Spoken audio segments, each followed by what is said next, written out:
Meus irmãos, graça e paz a todos, estamos aqui para o terceiro e último vídeo dessa maravilhosa, extraordinária, preciosa obra. Se você não assistiu os dois primeiros vídeos, assista. Primeiro vídeo, eu falo do currículo do Alisson e do Kostenberg, mostro o sumário, mostro o Antigo Testamento, né, como ele trabalha o Espírito Santo no Antigo Testamento. No segundo vídeo eu mostro o Novo Testamento ali, e as cartas de Paulo. Inclusive, eu parei na carta aos Efésios e eu vou retomar de onde eu parei.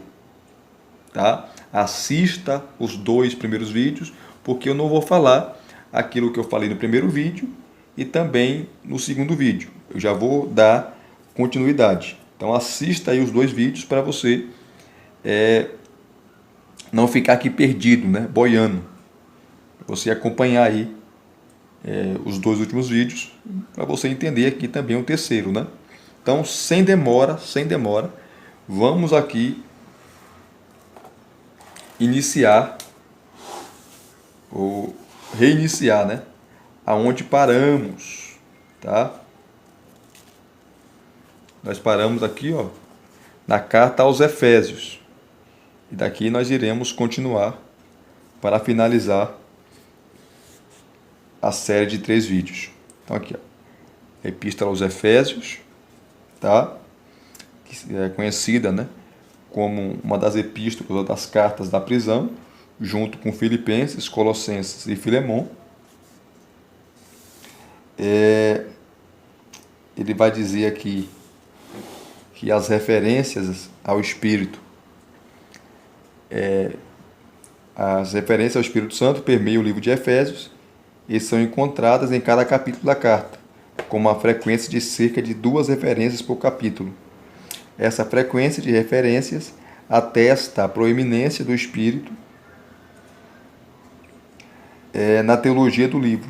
Depois de pronunciar uma bênção sobre Deus Pai, que em Cristo abençoou os crentes com todas as bênçãos espirituais, incluindo predestinação, adoção, redenção, perdão e herança, Paulo escreve que em Cristo o crente na conversão também foram selados com o Espírito Santo, que é o pagamento inicial da herança dos crentes. Interessante, né? Interessantíssimo. E você tem uma nota de rodapé, a nota 349, que vai trazer, né, todos os textos que mostram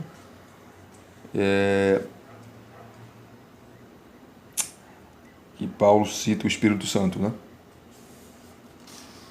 Continuar aqui, ó, uma explicação fantástica da carta aos Efésios.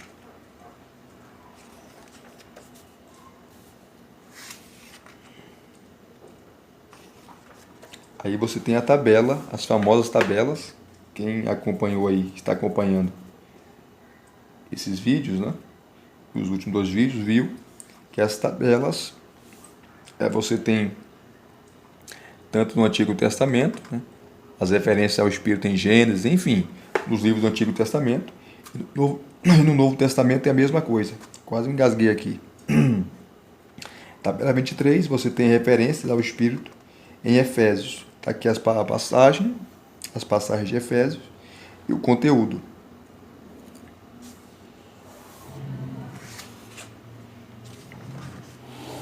Termina com Efésios 6:18, né? Depois das cartas pastorais, eles irão trabalhar aqui as 3 juntas, tá? Aí você tem a tabela de referências ao Espírito nas cartas a Timóteo e Tito. Você tem aí 2 passagens em 1 Timóteo, uma passagem em 2 Timóteo e uma passagem também em Tito. Aqui ele vai te dar o resumo de Paulo, tá? E aqui você vai ver frequência de referências ao Espírito nos escritos de Paulo. Em Gálatas você tem 16 referências. Na primeira carta aos Tessalonicenses você tem 4. Na segunda você tem 1. 1 Coríntios você tem 24. 2 Coríntios você tem 9. Romanos você tem 28. É a carta que mais menciona o Espírito Santo, Efésios 12, Colossenses 1, Filipenses 3, Timóteo, 1 Timóteo, 2, Tito 1, 2 Timóteo 2. Se você for contar aqui, você tem um total de 103 referências. O capítulo 9, ele vai trabalhar agora o Espírito Santo nas cartas gerais, ou epístolas gerais, no Apocalipse. Ele começa citando Hebreus, tá? Depois aqui, o Espírito Santo em passagens de advertência em Hebreus. Hebreus é uma carta de advertências. Você tem aqui, ó, as passagens de advertência, que são 3, mencionam o Espírito Santo. E aqui você tem a tabela, o Espírito Santo e as Escrituras em Hebreus.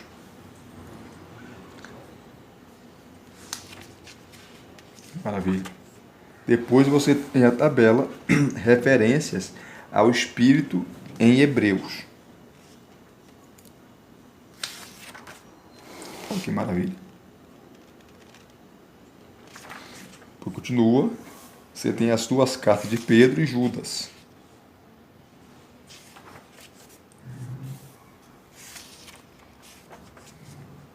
Segundo Pedro, Judas. Aí você tem aqui, ó, referências ao Espírito Santo nas cartas de Pedro e Judas. Você tem a passagem e o conteúdo. O 1 Pedro,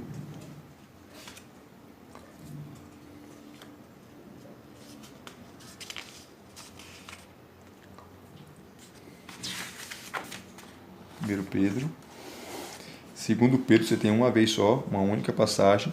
Em Judas você tem duas passagens só. Aí vem para as cartas de João, 1 João, 2 João, 3 João. Aqui você tem referência ao Espírito Santo nas cartas de João.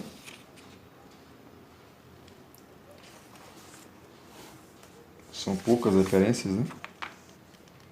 Você tem mais em 1 João. Em 2 João você não tem, em 3 João também não. Aí você tem um resumo das epístolas gerais. Ele começa o Apocalipse. Trabalha aqui as visões que João teve. Apocalipse. Aí você tem uma questão maravilhosa aqui. Eu tô com um negócio na garganta aqui que tá osso. A longa série de testemunhas no livro inclui, portanto, o seguinte: João, o vidente, uma testemunha; Antipas, a testemunha fiel; os martirizados por sua fé; as duas testemunhas; crentes comuns; os 144.000, que é o símbolo de Israel, da plenitude de Israel e também da igreja, né, dos gentios; o próprio Jesus. Aí ele vem aqui, ó, referências ao Espírito Santo do livro do Apocalipse, visões em negrito. Aí tá aí, ó.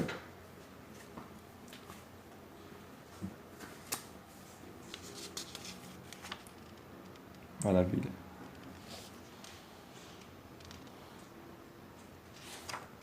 Vou te dar o resumo aqui. Aí vem para o capítulo 10. A contribuição do Novo Testamento para uma teologia bíblica do Espírito Santo. O Evangelho quádruplo. Os 4 evangelhos, né? O livro de Atos. E o Corpus Paulino, as cartas de Paulo. Depois a Epístolas Gerais e Apocalipse. Terminando aqui, ó, você tem principais citações no Novo Testamento de passagens do Antigo Testamento sobre o Espírito. Mateus citando Isaías, Lucas citando Isaías e Atos citando Joel, né?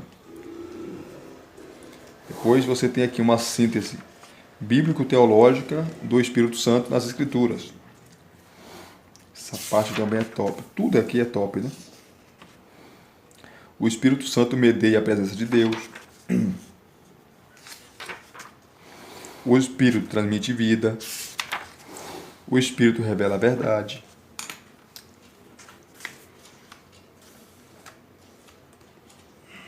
Maravilha aqui, ó.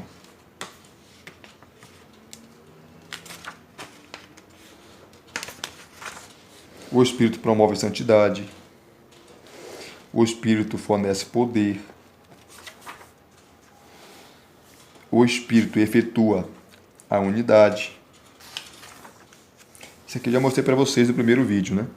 Que é um apêndice, são referências ao Espírito Santo em toda a Escritura, de Gênesis a Apocalipse. Mostrei para vocês no primeiro vídeo. Aí vem a parte 2, que é a teologia sistemática, né? Top. Começa o capítulo 12, introdução, metodologia, temas centrais e premissas de uma teologia sistemática do Espírito Santo. Você tem uma introdução, essa obra, do assunto, né? A metodologia, temas centrais e premissas, que ele vai trabalhar aqui, os pontos que ele vai trabalhar. Depois você tem aqui, ó, o capítulo 13, que ele vai trabalhar a divindade e a pneumatologia, a divindade e a personalidade do Espírito Santo. Eu ia falar pneumatologia, ó. A divindade e a personalidade do Espírito Santo. Ele é uma pessoa. Ele fala, ele conversa, ele sente, ele se entristece, ele pensa, ele raciocina, ele toma decisões. Ele é uma pessoa.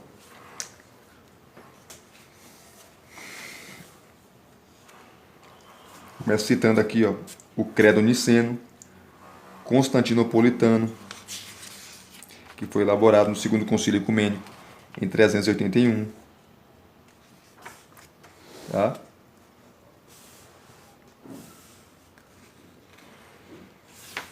Aqui, ó, ele vai citar o Credo Niceno, né? Explicar as funções do Pai, do Filho e do Espírito. Tudo o que podemos dizer do Pai que é, podemos igualmente dizer do Filho que é. E também podemos dizer do Espírito que é. Tá? Ó, independente, existe em si mesmo. O Filho, independente, existe em si mesmo. O Espírito Santo, independente, existe em si mesmo.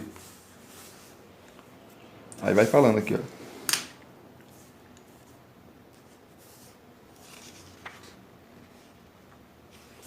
Tudo que o Pai tem, o Filho tem.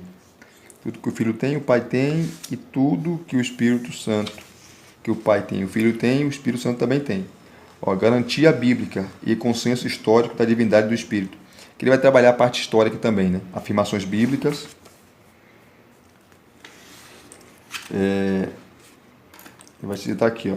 Na verdade, encontramos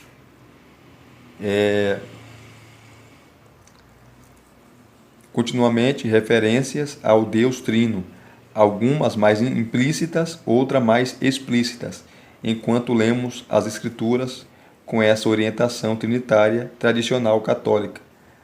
Algumas pistas da Trindade incluem a deliberação divina sobre a criação da humanidade, que é façamos, né, plural, um homem nossa imagem e semelhança. A designação divina de Deus por Deus, o teu trono, ó Deus, é para todo sempre, cetro de equidade e o cetro do teu reino. Amas a justiça e odeias a iniquidade. Por isso Deus, o teu Deus, te ungiu com óleo de alegria como nenhum dos teus companheiros. Passagem citada em Hebreus capítulo 1, versículos 8 e 9. A designação divina semelhante de o Senhor por meu Senhor. Disse o Senhor ao meu Senhor, assenta-te à minha direita, até que eu ponha os teus inimigos debaixo dos teus pés. Salmo 110, 1. É um texto messiânico. Referência mais explícitas inclui o batismo de Jesus, em que o Pai falava, em que o Pai fala palavras de louvor sobre o Filho sendo batizado quando o Espírito Santo desce sobre ele. A obra divina de adoção pelo Pai, que envia o Filho para redimir os filhos adotivos, em cujos corações ele enviou o Espírito de seu Filho. A instrução de Jesus sobre batizar discípulos em nome do Pai, do Filho e do Espírito Santo. A capacitação divina da Igreja. Ora, os dons são diversos, mas o Espírito é o mesmo. E também há diversidade nos serviços, mas o Senhor é o mesmo. E há diversidade nas realizações, mas o mesmo Deus é quem opera tudo em todos. Então você vê a Trindade aqui, né? A bênção apostólica, a graça do nosso Senhor Jesus Cristo e o amor de Deus e a comunhão do Espírito Santo sejam com todos vós. Segundo os Coríntios 13:13. Show. E continua. Vai falar do desenvolvimento histórico, trabalhar os concílios ecumênicos, trabalhar aqui os pais da igreja. E o Alisson, ele é especialista nisso, né? Que ele é professor de história da igreja. Então, se tem alguma pegada histórica, a pegada também é a pegada teológica. Ó, os capadócios, 3, né? Gregório Nazianzeno, Gregório de Nissa e Basílio Grande. Ó, Gregório de Nissa, em sobre o Espírito Santo contra os seguidores de Macedônia. Denunciou esses opositores que afirmavam a diferença essencial entre o Espírito Santo e as outras duas pessoas, o Pai e o Filho. Esses adversários sustentavam que o Espírito Santo é inferior às outras duas pessoas em todos os pontos, em poder, glória e dignidade. O Espírito Santo não participa da glória e honra do Pai e do Filho, e em termos de poder possui apenas o suficiente para a atividade parcial atribuída a ele, o que é, portanto, uma negação do poder criativo e da divindade do Espírito. Para combater esse erro, Gregório esboçou uma defesa da divindade do Espírito nas Escrituras. Ele é absolutamente bom, onipotente, sábio, glorioso, eterno, imutável, belo, independente de atribuições humanas, soberano e santo, sendo ele próprio bondade, sabedoria, poder, santificação, santidade, justiça, eternidade e imortalidade. Aí vai falando aqui, Gregório. Depois ele vai citar aqui, ó, em sobre a Santíssima Trindade e da divindade do Espírito Santo, Gregório de Nissa. Então, os capadócios, eles desenvolveram a teologia, e graças a eles, né, sobre a divindade do Espírito Santo, que foi um dos temas tratados no segundo concílio ecumênico, na nova capital do Império, Constantinopla. Cita também Basílio Grande.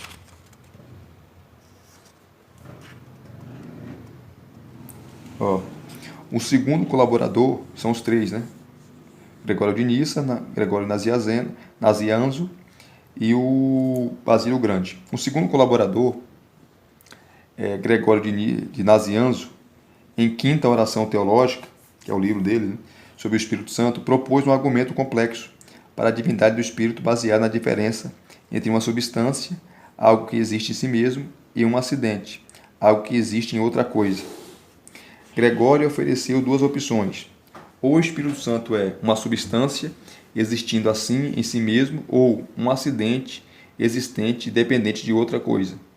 Começando com a opção 2, há 2 possibilidades. Ou o Espírito Santo é uma atividade de Deus ou parte de Deus. Esta última opção é impossível, pois Deus não é composto de partes. Mas a primeira opção também é impossível, pois Deus, não o Espírito Santo, se envolverá na atividade, e uma vez que Deus tenha se envolvido na atividade, ela deixará de existir. Porém, a Escritura enfatiza que o próprio Espírito Santo age, o que não é possível para uma atividade. Uma atividade não age, mas um agente sim. Logo, o Espírito Santo deve ser um agente, não atividade. Portanto, Gregório eliminou a segunda opção, segundo a qual o Espírito Santo é um acidente. Quanto à opção 1, há 2 possibilidades. O Espírito Santo é uma criatura de Deus ou Deus. A primeira opção é impossível, pois cristãos acreditam no Espírito Santo e são aperfeiçoados por ele, algo que seria blasfemo e inatingível se ele fosse uma criatura. Isso deixa a última opção como verdadeira. O Espírito Santo é Deus. Depois vai pegar aqui Basílio Grande. Basílio Grande deu uma terceira importante contribuição para esse desenvolvimento, em resposta à posição de que o Espírito Santo é o terceiro em dignidade e posição, e portanto diferente em natureza do Pai e do Filho. Ele admitiu a ordem trinitária. O Pai é a primeira pessoa, o Filho é a segunda pessoa, e o Espírito a terceira pessoa. Ele discordou, contudo, da conclusão de que terceiro em dignidade e posição significa terceiro, portanto inferior, em natureza. Ele discordou disso. Além disso, Basílio apontou para a forma batismal na Grande Comissão, na qual o Pai, o Filho e o Espírito Santo estão unidos. Claramente, há uma ordem trinitária na sucessão das pessoas, mas nunca aprendemos em qualquer lugar que o Espírito Santo é lançado em algum tipo de terceira natureza do Filho e do Pai. Aí vai falando aqui, ó, os capadócios. Deixa eu correr aqui. Vai falar garantia bíblica e consenso histórico da personalidade do Espírito Santo. Afirmações bíblicas. O desenvolvimento histórico.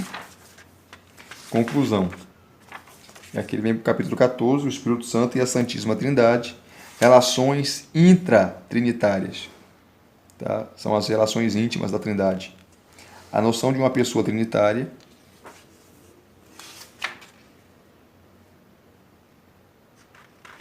Show de bola. A eterna processão do Espírito Santo. Ele procede do Pai e do Filho. O Filho enviou, junto com o Pai e o Espírito Santo, assim como o Pai o enviou o Filho. O Pai envia o Filho, e o Filho e o Pai enviam o Espírito Santo. Isso é chamada de a eterna processão do Espírito Santo. Ele vai explicando, ó, com gráficos aqui, ó. Tá? É um assunto muito vasto. Ó.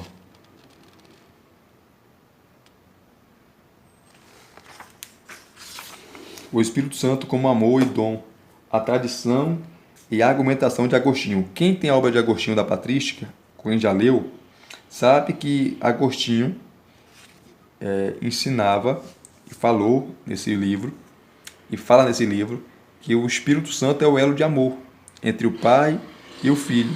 Ele é tanto o dom como o amor. Ele selecionou passagens da Escritura para provar a sua tese, né? O Espírito Santo é o elo de amor entre o Pai e o Filho.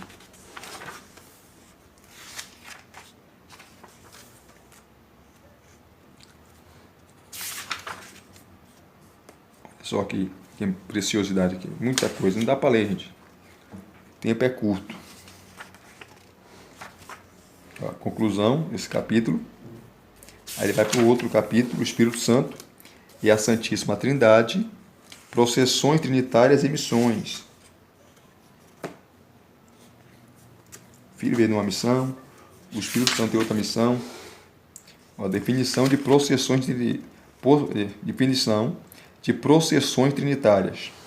Definição de missões trinitárias. A relação das processões trinitárias e missões trinitárias. Interessante. Cada um tem sua função, né?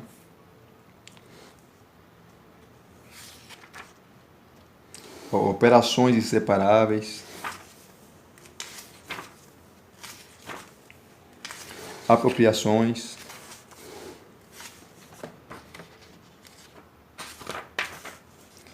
Falando.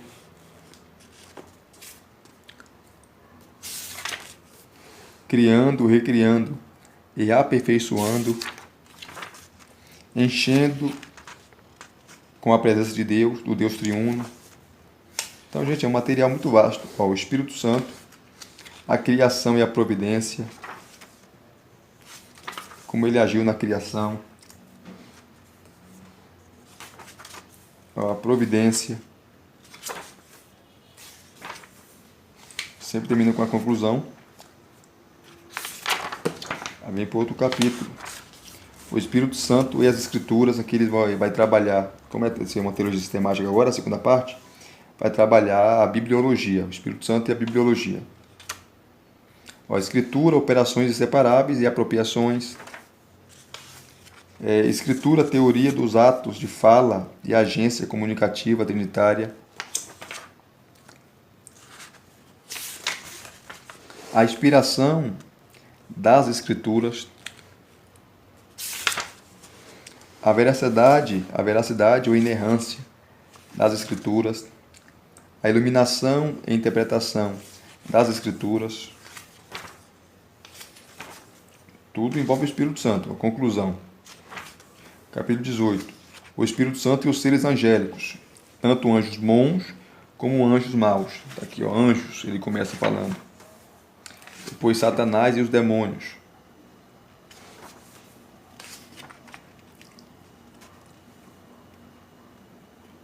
Trabalha com as declarações de Jesus nos evangelhos em relação aos demônios, né? Conclusão. 19, capítulo agora. O Espírito Santo, os seres humanos e o pecado. Aqui ele trabalha o Espírito Santo e a antropologia, doutrina do homem, e a hamartiologia, doutrina do pecado. O mandato da criação.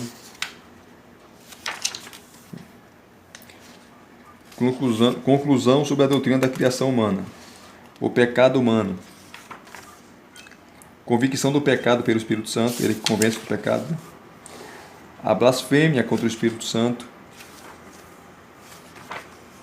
O Espírito Santo é Cristo. E a cristologia.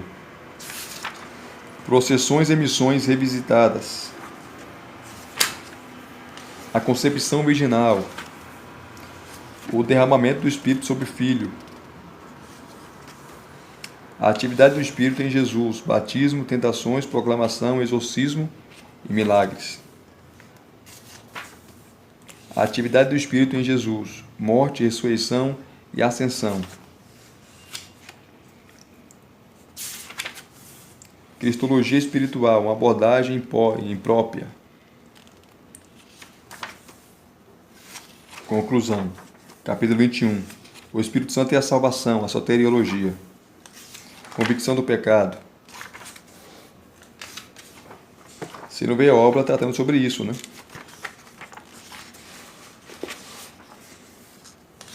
Ó. Justificação. Envolve o Espírito Santo. Adoção também envolve o Espírito Santo. Então o Pai, o Filho e o Espírito Santo estão sempre juntos, né? Conversão, arrependimento, fé e confissão de Cristo. Arrependimento. Quando a pessoa se arrepende, é o Espírito Santo que trabalha dentro dele. Fé. Confissão de Cristo. Batismo com o Espírito. E aqui você tem a expressão que os dois, tá? O Greg Allison e o Andreas Kostenberg são reformados. E a posição deles sobre o batismo do Espírito Santo é diferente. Então, para o pentecostal, o batismo com o Espírito Santo é sinônimo de falar em novas línguas. Qual é a evidência para o pentecostal que a pessoa foi batizada com o Espírito Santo? Quando ela fala em línguas. Para os reformados, nesse caso aqui, o Kostenberg e o Greg Allison, né? Eles entendem que não. Batismo com o Espírito Santo é sinônimo de conversão, regeneração, tá? É sinônimo de conversão a Cristo. É a posição deles, né? E dos reformados. Vai falar aqui, ó. Desenvolvimento histórico do batismo com o Espírito em toda a Escritura. Vai trabalhar aqui o Antigo Testamento. E vai chegar até o Novo Testamento sobre essa expressão batismo do Espírito Santo. Tá? A experiência do batismo com o Espírito Santo. Vai citar o famoso texto de 1 Coríntios capítulo 12, versículos 12 e 13, que Paulo falou que todos nós somos batizados em um só Espírito.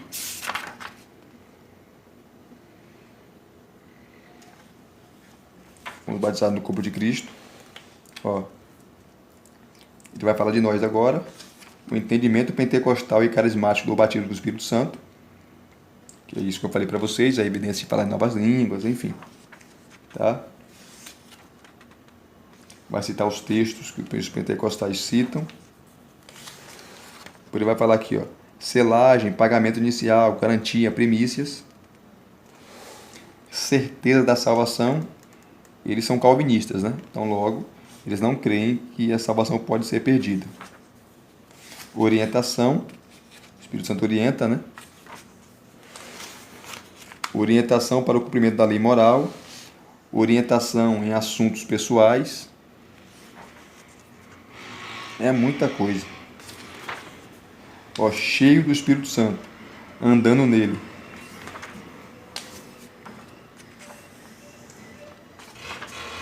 Santificação, que também é uma obra do Espírito Santo.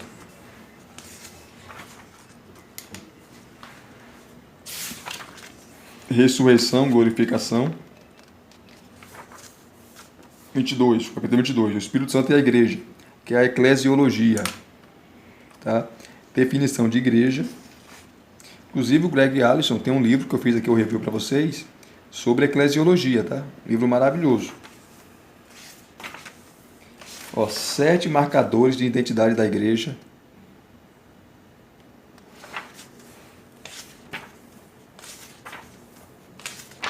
Muita coisa. O crescimento da igreja, dons espirituais. E aqui eles vão dar a posição deles equilibradas em relação aos dons espirituais, né? Eu não vi esse sensacionismo que muitos falaram que eles são, né? Ah, são sensacionistas, mas eles não são, não. Totalmente não. Eles são bem equilibrados em relação aos dons espirituais, tá? Isso é muito bom. Ó, afirmações bíblicas sobre os dons espirituais. O debate atual, continuismo e cessacionismo. Os dons continuam ou cessaram? É claro que continuam, né? A Bíblia é clara. Continuismo é bíblico. Cessacionismo é antibíblico. Simples assim. Aqui ele vai apresentar os pontos de vista de cada um, os pontos de vista do cessacionismo e os pontos de vista e as bases do continuismo. Depois unidade e pureza, unidade, e por aí vai, gente. Vou parar por aqui. Então é uma obra maravilhosa, tanto a primeira parte como a segunda parte. Se a primeira parte é a parte teológica, a segunda parte é a parte sistemática, né? É a parte sistemática, mas são top demais. Se vocês gostaram desse terceiro e último vídeo, deixe aqui o seu like, deixe aqui os seus comentários, se inscrevam no canal se você não é inscrito e acione o sininho para receberem todas as notificações, tá bom? Graça e paz mais uma vez, muito obrigado a todos, até os próximos vídeos, querendo Deus.